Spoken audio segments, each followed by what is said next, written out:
יש יינות שתואמים, ויש יינות שמיד מבינים שיש מאחוריהם פילוסופיה שלמה. גראז' דה פאפה 2023 הוא בדיוק כזה. גראז' דה פאפה רוז' 2023, בלנד אדום בעל גישה אירופאית קלאסית, עם פרשנות מודרנית ומדויקת. כבר באף מתקבלת ארומטיקה נקייה ומאופקת של דובדבן שחור, פטל אדום בשל ושזיף. לצד שכבות עדינות של עזבי טיבול יבשים, אדמה לחה וטיבול מעודן שמזכיר סגנון ריידבנק צרפתי. בפה, היין מציג איזון מרשים בין פרי לרעננות, התנינים מלוטשים, החומציות חיה ומדויקת, והמרקם קטיפתי מבלי לאבד מתח או מבנה. מה שבולט כאן זה עבודה מדויקת עם הפרי, ללא בשלות יתר, ללא עץ אגרסיבי, אלא גישה שמכבדת טרואר, אלגנטיות ויכולת שתייה גבוהה.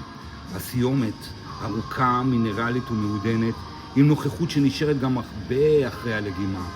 גראז' דה פאפה לא יין שמנסה להרשים את כולם, יין שנועד לאנשים שבאמת מבינים יין.